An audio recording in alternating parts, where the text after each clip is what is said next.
ya chu ka lai fe de sang wa tu na zo ma pachin de ngai ke ko chu a hum thong de la ngai ke boy de lai mun ong na lai in ha sar so tong ki mo to ve nan ki phat lam de ilang hen zo le le chu sun neo na boy mo sa ko ne toy tu na chei na yang ka sei nom chu ching khulam ko ma ka tip na nom chu hi bonga ching le thiem ki sa thilha to kheu thia pathin man cha da na ki gel thai ni le live debate na ka ko din he ching khulam ke channel apa ni yong le ego spell apa na live debate na kot kan hon hon di hi bonga thila to kheu thia future ding sei thoi ki sa inung thu ma thu si heading ki sa hi le chinu hi live debate a dinga atm le ego spelling ka ko hon ni ani sei pi o tu tamma ma dingin accept bol sa adi din tu chung hin adi poi si pathina ko nei poi thil he ma hi ai lo le satan na to na hi chilha na to na hi ya nil kala pang koi heta ta nam sunga ho tha cha hen nang ai lo le mi pi la he jong la koi iti povin tunin ichini ko ting la hen hongo itin amun ta akitu pui iti now ichi thil he ma hi iti now pa chu thu ta chi pi ka hin pathin la chadi ta ai lo pathin ka di ta kai ni chi ke mu danin a he mai bo be satan na to na hi na tia le sang ke ya amun ta hum ki din te pi ding in pakai min kan ko ve na he adi sanin especially tu te tunin na adi sanin number 1 isu pe pau sun meo I mean ta hin sing ka te ji sama na open ta YouTube ma video tampian sim ta sa di lon ho he na ngala he inom do me sia edem sanga abul chu isu mit lawa abul chu isu be lawa ikal do abul chi tha mit lawa le apam la ngai pi ki se on le mi ging ging jing de so ya so face to face in amunta hongin lang so chu in bor so he to tu nai thanglin sei mi chou banga kan chou de mai thanglin sei in lei tu la hong dinga mi chou jing kin tu ha ma le ching khulam kan chou de phate ke chan ngai ching khulam le thanglin sei in hi ta bang thu phun hi na bol hon na dinga hi hin khu na man khom thana ki khan thei lo wa hin khu na man hlana nga asu na jana robot jong hi hoi lai na sel mong janam ki hello in toy kan sei di na thu phun hi na bor jom thei ham na bor jom thei lo ham ti vet la na dinga hi robot hi 7 day event teacher soin bi do men lang keon thani kanum pi di we aban ta le thanglin sei hi kbco in na headquarter wa pi win lang thani sung nom pi di ching khulam hi eca 10 na ko lu dingu eca head office a headquarter a thani nom pi di na po do sa lo di thanglin sei ong po do sa lo ding robot jong 7 day event sa po do sa lo ni hi chola cho chang tum hi I khen za dingu thani sumi wat ding hi cha chu pathin pau ku hung mo mo ngam wat diwe he thimwa chiting le chun chin kholam le thanglin sei gun ha ai ro hi chi thilapu ama ma changa hom ti ki chin tai het ahong ding ki good mo ma jong le tu la hong ding ai bol lo dingu bis gaw nga japi ki khop khom dingu hung mo mo hinap i wat diwe ichi challenge si ka bol pi di thanglin sei chi chu ka challenge ne in ver sei kit ngi thanglin sei ka chau na hi phati ge chan ki vet no nang kyu kyu mi chau thei nei poi ke ho pathin thwa ding ka hi win thila hi ki chin ta khen ai ta in ya chin na thila pu hin hi ta bong thu phun a bol zomai a bol zom lo ham ti het na ding in song le bol a bol zom thei lo ding ka het sa hi in hi chu mi pion het chin thei na ding a hi robot ki ti pa hi 7 day event teacher sonin pi win lang ke hon thani kom pi dingu thanglin sei hi kbc te in thani na num pi dingu ching khulam hi thani nom pi dingu al ha thum na chu I tabanga phone ngi choi sa lo diu chu phone ngi choi sa lo ding aya chu ama kai ni na toi poi ti hon so ki bo ki ngol bo na hello ding a phone ngi phata koi tu pi ding bule meng tuita ta ni sa ding na I khen niu chu chiting le chun thila pu hi hung thei lon wat ding na chi chu ba kai mena ka tip nan bol han ni chi chu kin ka chau na nei in chi ka chau na pen chu accept nan bowling na thila tu phone hinang ni program gun ngan a hi in chu tiếng ta le nang mi ma in mi pi til ngol na ke chip no nei hi chu tu nya na zo non ki la na dinga hi ka sei ka challenge pen chu next step nga ma le next step nga mai le phone in bol lang hi chu phone chu record nai khau ding mi zo si za dinga YouTube channel la confirmation ni bol di thang lin sei chi twin bol lo nang na bol ngam la ching khulam bol sa ching khulam hi kan phone jing chu kin lo chi ding ta le what samang kan khau ping a block gam ta chu mi ho ping ngam lo hi chi challenge ka bol hi tu nya YouTube channel ngai ocean he ti win bon cha ke cha email chi su ke diwe kilangol no namina ang ki chim kit ta ye ani veo ai ti ai le video chi ga ve na hele a title rong chu imazau si akiti Sonneo chung chang zo thila hale kaw sin board exam masanga that go 24/1/2026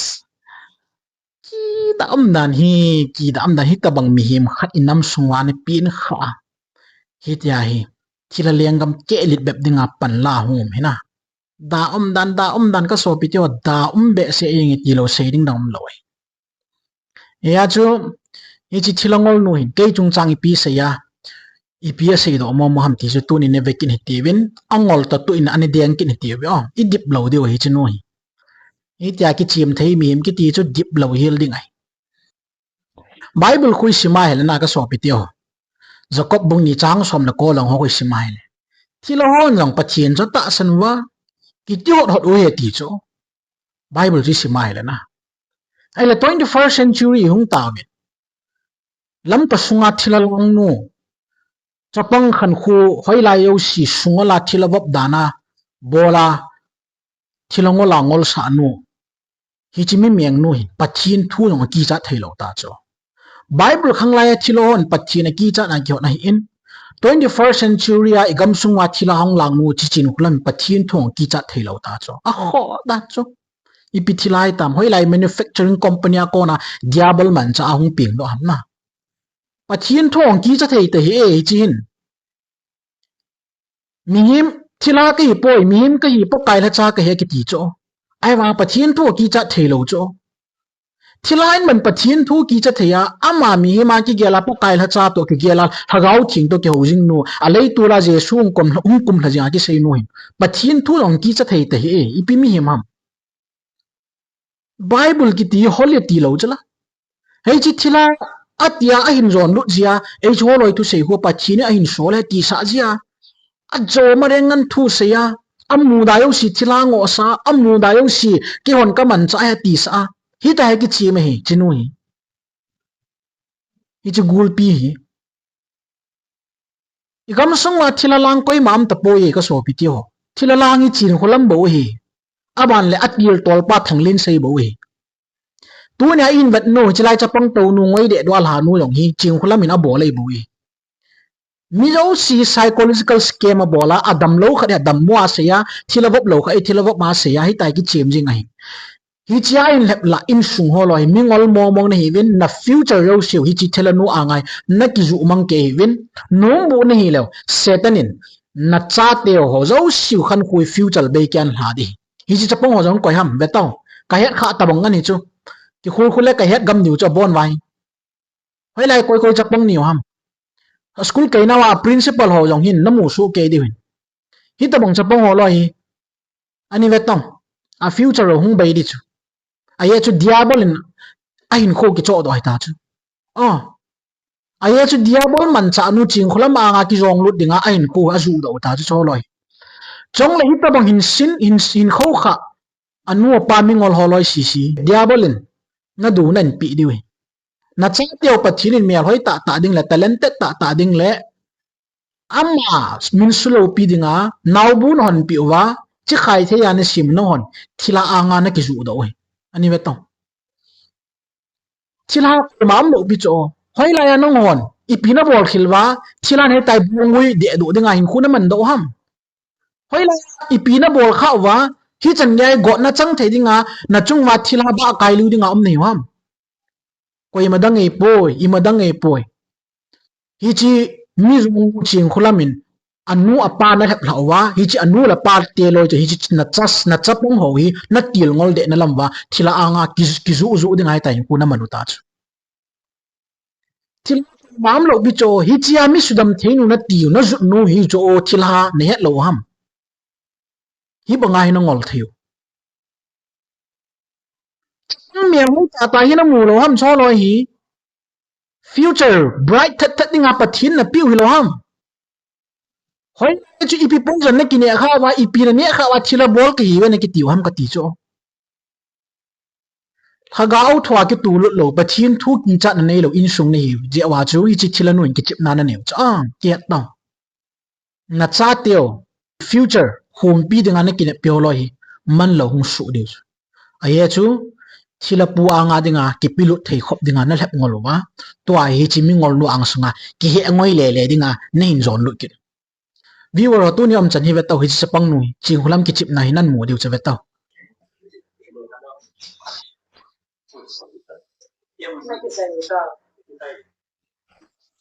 bible khang lai kaw bol ho hi ta bang miem koi ma am lo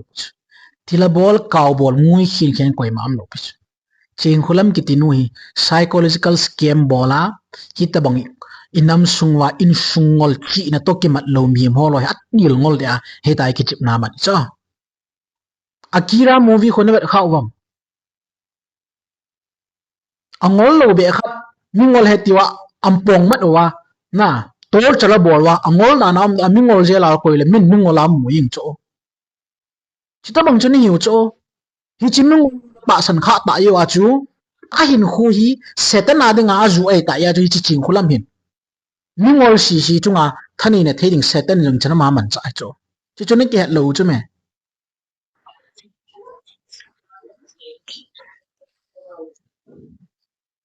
hi ji ham ching khulam gospel na bol na hi ji ham gospel ke pan tu pa jesu krista ngai lut nam mi tu pa ni hil dan hi ji ham krista ngai lut na ni hil ham mi hem te hu hing na thu ni hil ham ai lo le thila thu na bet sam chi oh i chi mi meng nu na tu ni bol cha di i pian se dam ngai ti Alung kim chi an bu su ki san ki siya go na satan ga ni ga lu ki ti ti he ba ga le email ma satan ho chi hi me het he lo ba ade ho bo na ki ta het he lo si wa bo ya na hi chi mi ngol nu thila nu hi pathin thu la ki cha thei ta po in pathin thu ki sei piong la alunga la ya chang thei pon viewer ho ne het ding be winan sei piong ka ngai tong gal ki ti hi ke chen ta pathin thu ni phemai sei pi chu chuting le ipiti sat diu ham fc bungup chang som nai simai le a chei ne kein pakaya tha thil bol thina chon hat ovin ati diabol lung thim ki lotin cheng masanga na din zo thein ringun pathin galwan cheng sin ki wan ovin ati diabol min hep na ho le dit lo no ho zo sa ko na idin na diu chu pathin galwan he di chu hi chi pathin galwan chi pi hetia chang som la lina pan ai simai le pathin galwan thuta in kong ki ka pathin galwan chon di no om pho kya pathin galwan ki pan tu pa keng chu ki sim pathin galwan ta san lum panuwen agilo pa thalpi natin zo thein ding pathin galwan hu na lalu khu chu ki ko wen ban ta le pathin galwan hagau cham jam panwen hi chu igal lin penu sa diu dan email ma lin penu chu diabol vanui le sik pum pi them na pa mi zo pa pathin hinom pa hau dei pa hi che pa thep na le hi che pa mi su ngol na i do zo theni diu chu pathin thu sun hi het chu thu ta a kong ki ga dingu om pho chon di krista chon di na ki ga dingu igi silung ki pan tu pa ilang sap dingu ati hagau chamjami pat dingu na lu khu ki fu dingu ti hi chu gal sat ding na hi chinu hi chi thila to ke wai chi thila to ki chim no hi pathina chunga na an to ding hin inga la lo diu he oh ma hela pathin na tong na ga ki se pathin to ke ho da na ki se la gau thin to ke ho jinga ki se jesu krista ka lei tu la ong et to ha gabu nan dil ka rum ong et to hoi lang mi ngol khat sen ha ho mong ki san no ya ho ke ni ya sai ho patin sa te si pat di win pathin na wa ki ba be pa ba si chirai do ma chi hi chi chapam ni thilai lo pi cho nang psychological scam al halut mi me bo chum anu pangol ji ai ta hi hung ke sacrifice me hin hui nang thila pian an mo pa na hep ngol lai chi nu le pa mi ngol si sin hi tamanga cha te mel hoi lai ta future hoi lai ta pathian man cha theiding lai ta hi thila tum dana na bolwa hi tiro ni hu chen chin hulam ki tinwa tu sim tam tam cho ai wanga ki sei nom lo cho aman mi hin khunga ni za jan ki chembe ni le pathinin tua ki sun na peno akul pi hi ain wo chim ni le ai sei ngai lo pi chu tui la naung ki la do de chu azum mo na yo si angol na yo si na changa ni ki saran dala nong thu ti tam ka samunga ya na ne mo chi it's a pang holo hina a future yo siu thila anga ki zu do ta chu ani veto nang man di nga ka di bot na lo dia jis mi ani nga su ding mi ani nga si ding a lola me ding o phanga chup ding o e chup zal ji di ding mi a pen sa cho he tai kaw si bolong hilo chapang mel hoi sel kaw ki ti thila ki ti setan ki ti mi hun ko su si ni cho garisin ka mang pa bang chu ata asau si kya chan he ti cho hi cho ni ve tang hoi la koi thila bol de ham chi mai zol sel mel zol sel ama hi chi ming nung thi mai scam ma bol ngani cho hi tamang in sung nai pa mai na ki sa lo ham ka ti chang nang o tamang in sung ji ai cho tamang ki chi mi cho hi chi ming ol nui ki chi mi chum ap ko in za ki dam ko in sung na in za ki du ham pathinin mihim te ada tu khanga da miracle lo pi pe na pi medicine hi cho kizan pangu na in khu ai annual check up jong na nei khau nam no organ function ita bang hinam na lung chang ho na liver ho ikal ho ita bang chang ya function hinam lang ki check dom tong na in khu hi nak nang nak chimole gam te bol ka hi tam si te bol ki tam nai ji a ji chimi ngol noi ki chim chimi chme nang ho tong mi ngol ho ji ai na lung thimu supal ki just believe ta bangan na lai chme hi chan ya cha te le kha sim sa gam ta chingum mo gum lo mo society scam nei yo cho society nat na ni hu chme walbe se hi tong pathian thu ne khilu hi ngai tong pathian thu ki hil ngai gu mong lo bia thilha bo se na dalo pathian pa san le hi ta bang hin kui mang hi be tau chu ei chi thila khat kom na zu wa pathian kom zu na na ki yal ki u zo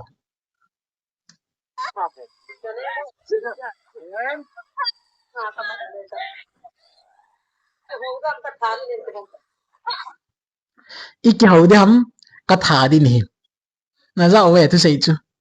ti ya chu ka sei chu 21st century thilongol nu ching khula min pathin thu yong ki cha ta poi thilha ki ti ho bible khanga ni ke ho yo sin pathina ki cha su kevin ching khulam thilongol nu in pathina ki cha ta poi ka ti na chu chu na mu wa iki haude ham ka tha ding ki ti mong chu thiên thil bol thei pen hat chunung pathin jong setan cho tha lo bi cho tua nang em hoi nai chu thila na tha jing gut ham ka ti cho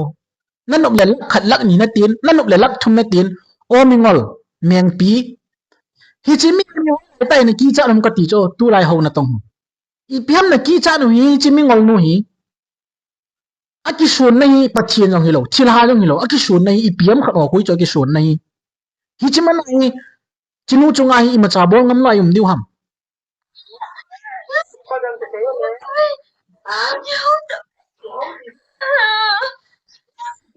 ina bola ko ina ya ka ai ji ai thilhau nu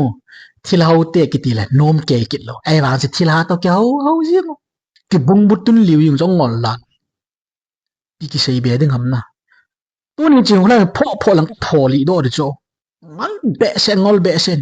a kai min be enung ki chip da ji ta to kai min a phan him patale be a pathin thu sei lam lo mi na khat po mi sin lan na khat po mi mit mo na khat po mi mo na nai po sein tin thila ke ai thila tien ka man chai ti po wa mi ki phin jing chuna a du hol go ni chme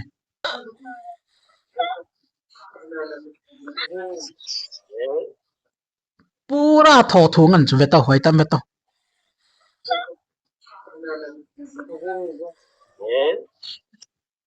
hoi la kho mi tui long a chu ba kap no cha mi tui long la ki lom hi chu thila bola ai le thila bol he ti ai le thu lal ten ten chu kap man lang mi li long za le kilom hoi lam mi li long hi o hoi lai ham mi li long hi o ching hulam hi tia ka hi mai le movie a ho chim zo lo Bollywood movie ho chim zo lo ele tu la ya emi la jong film thon dim se ta ve emi ho tho tho ban mi li long za kap ma thila bol ngol nu chi bi bola mi li tui kha ong pot thi lo mo o ching khu hi chi ho to hi ke pas na hi chi lai kam so a hi chi ming kam so ang po dai pathin man cha ai ki ti mo mo hi hi chi cha pong lo hi nain khu chai video kep lo ei ta in nain khu ni khat le mul phawa za cha ni ki bet ngam lo diu cha ni ki bet ta chong le hi tia thila bol ngol ka hi ve na ta min na hi na yo siu chlai pum pia na dignity ro siu zu manga hi ta video hong kep lo he ni bet ta no ho dinga kha ma na mi vanui pin mi ngola na hin mo na diu chani ke to lam ka sung chu chan pul sunga yong wa ngam lo ngom na diu hi che lang to to hi 1% yong na hin lo cha nam pum pi le chu chan pul sunga cheng jo ne thim ba hi chu 99% atam zo hi chi mu da ngan ki hi chu a thet ngan ki chu thila na to na ngan hi ti ke chen ta ki chu ne thim ba ya chu mila a jong nong hlat ngam lo diu chu nom chan nong chi che to na ngol bangol hi be to chu he do wa aya chu bazar la jong hu kai ngam hi be to chu nom chan hi ta bang hin khoi lai ta nei wa hi chi mi meng nu ang sunga hi tai ke phau kara bab dengai khu na man kaw bol thila bol hoi lai van hoi ta he tai pun dum pi bi ki sila ki jam ngei ham hang nang hoi tai ko in pi na bol pi wa na ru he tai scam bol thei dinga ni ki chip na am ni hom ka ti cho nó thả vút đàn thôi nè hả boarding some bật mà sang cái thả đi luôn không mà boarding đâu boarding đâu là con kỳ hồi dùng mi thủng lăng cái quỷ mông của luôn mà sao bỏ đến không phòng tiếc hi cho pu ha ngai wa o akidang e pathin ma lo pi tiu man the nei hi lo dis na nu na pa na ki na pi the no hi lo ding gulang ho dia jong ki da am ta nong hi ding ne thima ni ta manga thila bol thei bet ki ti chu koi ma cha nyong na hin dei hi bet ta mi ki sim hoi se la ti nei ta min nga in ko man gi sena jong min leisi na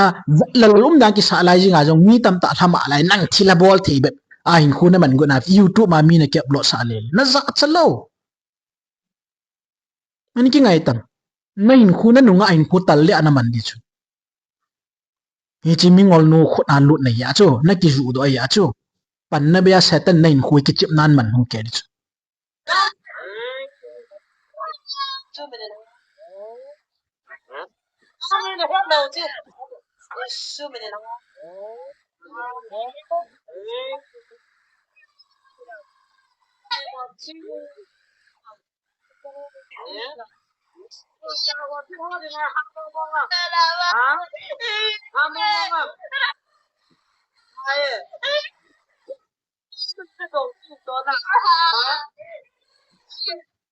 pathin chu ka vam mai ko hi je bri bung som na ni na chu he ya chi mai ko nga chu pathin in thila ho thim gaul hem ho mi chon city ho a bon cha su mang ne chu go na la go na gim nei pen na an mai asai ti ki hu to wa pathina chain ti na bon cha kinu mu lo hi la ka vam ne ti chu ai le hi chi ta ha gao mai da na cha ha la ki nei chu ai le chu ta ba thu gen thei ta bon nu chu beto am hi cha yong bo lo amai cha yong san lo ai chu amai he ta ha ga azu ta banga ga bol zia peng la la ha zia hindu ho ha ga wa ki chip dan ta bang cha bola chu banga thu gen thia chu banga ha ga mi a ki hal nu chu apa sa chan dia chu a hin feel do a hi le an mi li long za dan amai yong si san za hin lang a song tu ka yong si chu tal la la jing lang ha an lang le ya chu ching holam angol mo mo ita hi chi mi ngol lu ki chi mabet dinga hin khumang hi chi pang nu hi mi wang si chung nong pen na hi e na hin khu ki ti thila ki chip na bep ngana nongom ding na dignity yo si he ta hi chi thila ang nu a na ki ju do ta chu he tai nong ki se hu ji ji wa ama se sia nongom ji wa atong khalo pi pi ana lo pi pi ana ta dana nong pen ji wa ama in chen na sit pi pi wa nitin amal tong honu a business ti khan ne anal haw mingol chung nung pen ni na in sungu laung ke vele ge be kit vinatin chi na to la ki mat po vinatin hi tabang mi ham sin sung chu ni hi a hi tabang mi ham si in sung satan man cha thei bab dinga ung ki pilut ya chu anu apa tu ni ka tu sei ngai nom ba yong lan ki ngai na cha teu hi na ki ne piu bang lo hi la satan a hin man cha jing hi nong hongol ji a ana ki ngai khen khen ta那都放现在在么呢？一站路那谁信路那？一定那谁信不？对呀，走那谁信？Cheng khulam zon chi dan setan mi zon chi pa naman cha momong kim nei pathin thua din na dil nei lo pathin thu hil din na nei lo pathin thu sei din na nei lo pathin thua kon amit mona zo seman ki mu su ke hi chi pen chu mingolo hep hla na dinga hi chi thilongol ho eman cha ji a GMFDI che doya ka ki chip sa naw he ka ti thila ka ki chip sa naw he ka ti ta hi chi a mi pio ko hlamun ki ji cho hi chi theilawa thil ki dang ta da na gela hin khumang ma holo hi ani nga to na chungwa pathin ga phana thuan tan ni ani ki nga lo to seidi ma cham ka nei ta lo pis nangol naw in wana hole chu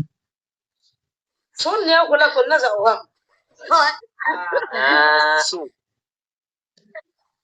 Sonneo kula kunna za wa. ipi min chu na pha le na noi jing am hi chun pi wat sa ham ching khulam ki tinu hin a bon chi ke cholo hi psychological scam ngana bol hi ama business run na ding na cholo to ki chim khom hi cholo gu thima sumi za pi am yong ke hello ta cho ye cho sum yong ho ta chu na ni tai ki chi mu hi cho ai le sum thu ki ngo ki le akit phal microphone do pi ki ding ke oi sum kala he kala lo ham anti sakit ai le thila ki chim he dikila hilai mun hi ept na ngo sa ham thila ki chim ka hi ve ka ti sa ai le sun neo khu ipiana mu ham ti le ke ho man cha hen ti sa ki ai yong chu amo kam pa ko na hong ko lo chim khulam ma ma na ki do ki ji cho man thei lo jo ko so pi tyo ki chi na tiu ham hi chi ki chi na tiu ham thilan thu ki chi ta se na tiu cham chi mol hol cho ko so pi tyo chim khulam hi mol hol ta chum imadang hol hi ta lo chme to a ke tho hi cho mol hol ki sai chme mai aki sunai pathin jong hi lo aki sunai thila jong hi lo aki sunai ipiom khat ji ai ki sunga hi hei tai eo eo hi mo ki hol do ding ke ja hi a kim vela security ding a bodyguard ding koi kham hi ready sa ke koi a veng dinga ai a microphone ai a dei dei ki sei ai ji thilongol hoi dei dei man cha a dei dei bola koi man ka chungai pi bol them kon ka chungai pi bol them atya hei tai ki chapau sa ta babylon notinu min thang dana tho cho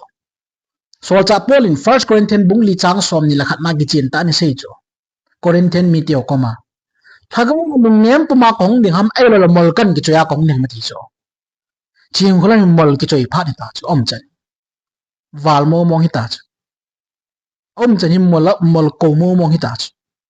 Leviticus som ko chang som tum lakhat na hi ngai win lang viewer hoi ke king khen ta ching kholam to na ba na lo di chule hi chu chapang ngol nu mai ho to na ba na lo di Bible chona says hatu ho hinga jong chi da win lang doi thi mo hinga jong chi da aye chu na ki su bu di ba hi pakai jin ase ye dis hako aban ta le Deuteronomy bung som ne get chang som nam chi simai le doi thim ho thim ka ho thila doi choi ho thilha to kyo ho thadam to kyo ho bon cha sing su ke cho ta bong chon la wa mai le tha jing ni nga hi na pathin thu na sei cho chi pathin thu na sei point na tiu ham KBC si ho yong chun Old Testament na tiu ham chi pathin thu Old Testament le New Testament na khan ta jewa he chi thilongo loin ho bung pum piu ki chip na ji cho Old Testament nga pathin thu gil ta gi sil Old Testament ta na tiu ele thu phun langa gil ta gospel ki pan thu pha ki chin ta gi sele thu phun ku e ho khanga de poi hi chi ma sa pathin ho bung ala amang je na ti ki nu le Bible hu hoi lai pen hu si la hoi lai pen hu ha di tam ti mo mong hết thầy quay mà nôm tang lo cho hi ji ya chu thilang lo hi la wa ki chim jing ona sabai ta chu ya chu tu ni chi video chu an ha sei be se tham khak ga ve me te ka ting ke wang chu kan ning ki ying ka lu so ying ei bo hi ta bang video vet na hei tai rek bol le yong ya chun pathin thu kho sa win hi ta bang hi future ram na lo di win mingol te ni moi te le party hunga pathin dan tu som hiala dinga ku ki te ding dan tu som pathin ong pitai tia inam pumpiu la ngai ki dop sawa kro ja ma ki pu mang jal hona ku ki te kum som ka ki tung do eng tia ibung buru wai ki tunu wa tua hi tiu tua ching khulam ama te ni sang kho ja pathin ong ye ti ki na leitula bol the bol moa thilongol si thu sei sa ki na pathin e ho pi na ha tia kawo ni tin thu si hagaw gi lo ni tin thu se ti ki na hi tai ki lep di hom ka ti cho ti ya chu pathin thu ina sa lo wa pathin thu ai ki bul phu lo wa le ani ve tong moi te le pal ching kum som ka sei chu to ha gai ne oi to ai ching khulam gai pin lo ki dom ke nai lo ai le to ayong pathin thu ki lo ina sa ki lo wa mihim ki hil no le mihim e hin chi pio zo kho sa zo pathin thu na sa lo ho bung ho chi ki wal ini kha ki diwi i ka mu ching khulam mi ngol no bo se na mi no fa ka si i bia ching khulam mi ngol no ta ki chim ham ho bung tam ta mit mo na je cho ita san naw ki su chit lo je ho cho ti ni tam khain thila tu sei thei ding a nong thei ding ready made sa mi tam ta nom khai cho ikil no je wai tia chui tai leng hiu chu la ya chu ho bung sunga christian ka hi jesu nong zui ka hi tila ai pathin a thuta zui ngam ding mi hol he to ai pathin thuta zui ngam ding ki ku su ke tiwin ni chi thilongol no pong ki sabui bui po tiwe pol ina sei bonga mol kain ke cha khong ding amati hi ching khulam chong hi cha ta bang dim ha ki nga do got ta chu to ai tu na chei na ka sei nom chu ching khulam ko ma ka tip na nom chu hi bonga ching le thiem ki sa thilha to kheu thea pathin man cha da na ki gel thei ni le live debate na ka ko din he ching khulam ke channel apat hi yong le e gospel apana live debate na kot kan hon hon di hi bonga thila to kheu thea future ding sei thei ki sa inung thu ba thu si heading ki sa hi le chinu hi live debate adinga atm le e gospelin ka ko hone ani sei pi o tu tamama dingin except bol sa ai sei diong ka het sa cha amai pi ya nang ni pian ki ya la pathin la chaw ai ta na chawan ti ki i pia ki gel lo te ning ka chaw la ni ki ho de ka ti pathi mya ki gel ni wai le gang chalin hin solve na pi na pu te ning chu chi ga vet be ki win lang i bon chawa ching khulam mi ngol no ki chip na hi mu chin theina di ben amaron amare nga ki chi ma hi amal ngai tu su bulit na dinga hi tai mi ngol ho aman cha ji a hi koi ma cha thira bol ngol koi ma cha kaw si bol ngol koi ma cha si te bol ngol poi thira leng nu ching khulam le thanglin sen a bol ngol ngan hi itiu cho adi dan dan ama te ni lung dei le da ma mi man cha le dan hi ki chen ta na mu do di wi masanga kaw si he tia thila he tia man cha khat chu ke chu kaw si te li dal pa he ti sa cho na chi ga ngai taw le Sonneo từ lắm tại Sonneo từ lắm tại no mu wa ton hi chimi ron chi nu se hi ngai ke taw le a tu sei saung ke lo he tai ki khial le ji mo chu Sonneo khula kun na zau ham cao hơn cái dấu na mu ta wa hi chimi rong no satan mi zo ban la phla no ke chip na chu khat ve le son neo chu kaw si li dal pa ha ti sa khat ve le twa chu kaw si te zon aman sa dana very very junior langa ai se ki na lidal pa ta e ngo lai ta wa chu azum nil ji chu pollution ai chu ai chu kaw lidal ka hi ai le kaw dang zo si chu kai nu ya in kaw lidal pa in ip kaw dang ho kai phapoi chule leitur chu thilo nai bowe leitu lang lu si chu kawli dal pa in thilo hi ve ta ka sele zum ki sa cho ching khulam chole ching khulam chu mi zo nuai bowe zo wa ki chim nuai bowe mi da ai poye thilo nuai bowe ta kawli dal pa na se ka dil zum ki sa cho ai a cho apolosian khial ki na to ai alidal ati sa num ki talo ki ho man cha an ti sa ki cho ai le kaw ho ni piti ai man cha dan wa sei sa ki nam hi chi ching khulam mi zo nun a cha pangol ho a bol na hi veket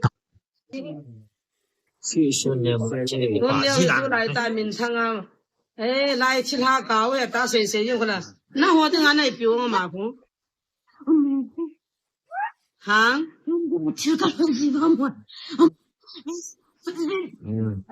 那过嘛那手机我买米子烂手机呢？啊，真的哈不能做，一三个定我就当打，一三个定做马虎。哈？一三个多台他们打虎。哈？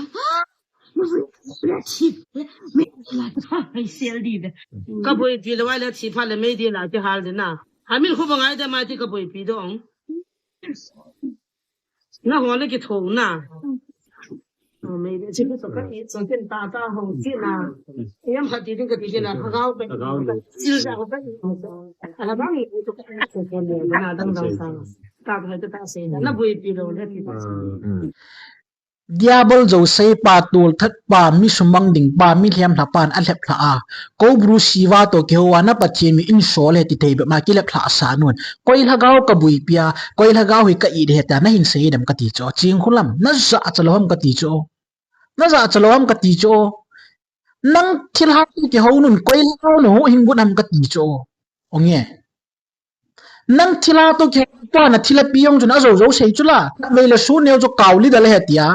ai le tua chu ke ho man cha he ti ki chu hi chi mi zo sei nun a lep la ho be a ti hem cha ya mi hem le nun koi na ro na bui pi gu nam ka ti cho chi no hi pi bola i mo ve nam ka ti cho ho na tong hoi so cha pol na sei chu gel lo lang malak ki ko do hai ta cho chi nu mol bo wa ni ta chu me hi chi nu hi na ya chu thing nui i nui ho ja ki sun no gam tin gel da win lang chinui sa khwa ki chi me ya jo sa khu thama tham ni bolin lung lagawa lung ne ma kong de ma ti ma sana chu ting ta le angai lo hil pha wa mol kan ke cha kong ding ham ti ching hola mi mol choi phat mo mo ngai tai a ki sa dan hen na sa ki tho ta ki chi ma in hi ta hi el tol ta ki chi ma ki sa hi a tup le doi hi ma dang ngai poi lagaw hu hingu dana ki chi ma ai wa nga atup adoi chu building a crore man ki sa do ding amana ki sa azoi tan thanglin sia jong chu tharan sa ding aban tal nek robot adang chu tharan sa bi kit ding chu ting tal ho bung phut ten ti kit to ai ho bung a phu nom lo chu ai chu sumo hu amana control achanga ki control ai ya ho bung phu di nom lo chu sum si ko anga ki ya de di dana ki za anup le mi api apa chat khat api asei sit khat angol sa he taw sum ko aman dictatorship ma dictator power control chu eya ho bung ki phu tan ti le ke ho pathi ho bung phut ding ai sol po we hat di sa kit na hi ta ho ami thu zo mo mong choi chi thilongol nu in thilaman cha le tia thila leng nu ti le a i chi mi ngol ho ba thu zo mo mong mi paim lo chu ya ju ki ngai tang ko ham da mun mai dil zon ding bible hi kan sim hi ngai tang na lung na line la pathin thu la chang thei pon viewer ho be ngai ding hin sim do ni ko ham da mun mai dil lut din ko ham da mun a thi ding ho chu thu phun le kha bon ki chi ta sei hi chi ni chon si ho chu da mun mai dil a ki le lut ding a ti in ko ham mi ki cha si ta san nei lo thet ho tol that te ho tol that te ho ti yong ka sei nom lo chu ai ma tol that te ho ti yong hi ki mel chi tang o ching khulam aban ta le doi choi ho mi le mo ho chu le mi zo ho ati chu ko ha mi zo chu Sonneo cho khat vele kawli dal hetia khat vele kaw son ka man cha hetia alo zo ki pe nu nang ho ta bang ju chu mai di la ki hem she lut din ne tam nang pathin thu ki chip nahi tang nang pathin mi ho chau hi tang wai pathin phat na pi ja ka pho the ni kyo phoi ma chang lo din chunga pan na luyang ta an je ni le tula na chu lam yong ni het lo ding na ngol li gam sung pum pya na ngol li mingol nong ki su ching hula mingol nong ki su de jane beto ka so pitio mingol nong ki su de thila ngola ngol no mai in mingol nong ki su de oh pati ge chan ni ge chule na thila pi na kaw si pi chun Sonneo chu thaga mong thai tai nangin na bui pi lo an hu do lo wai la da mon mei dira ki go de tai ati e hi tia thila zo si ho tu sei po chu ki hlema thaga mong thai ngai lu ki sani kin wang ka pathin tu him tu chamzam hi chi pathin thu mang cha chu thila to na ki chip na ka komwa thaga wa na man thai dan ka mu ka komwa pathina ko na wa mang zan le thila to ki chim khom nu thila vok nu na hi dan ki chen ba ka phon do pi na hi in hi chu tu nya hi jesu krista na ta sana pa ka hinga na chon sit na ngai dam na ki thoma nong ki le ki na calvary cross a krista na hu hing dan le na la dam na pen chu tu nya na ki san kit na dinga na lungyel na hi na ka ko na hi in tu nya pathin o hi na za a pathin thu ki se hi na ta sana hi le na sunga thila sa gi cheng thila za gup le som gup le gup cheng hi cho zo si a bon cha mang dinga hi a bon cha pathin na la mong pi ni ta ka sei ai là năng hình cho tạ sân nôm loa thil ha zo na ki dop lut na thil ha thu sei ho zo de ki thu map sa na ki thu map sa hi ta jo pan na la ai ma thagaw mong thai ngai lu dinga na ki sa koi ham thagaw mong thai ngai lu tu na ki vet di ye chung ka ko na chu hin accept min lang nang to thang len sei to ki chi thana koi ham thagaw hin khu ngai lu koi ham pathin thua tu sei i ki vet di he ka sei do nom achu ti lawa hile pastor Roshin molan ki choya nong je wa de chu ye chun ka thu sei hin ngai in ti so tu ne ai kam dam ane ma ngai lut na zala ka tim na hi o hi chan chui tan te a video dang hoi ve oli lu shum hin o ka bol nom loi tai o hi chan chui im phat so tang ila ta bi ki da mi hi me bu hi chi mi ta banga na ki pui sawa na thi te te du chu chi nu thap anom o na thi te te na thi te te de ti ya ve la ka sei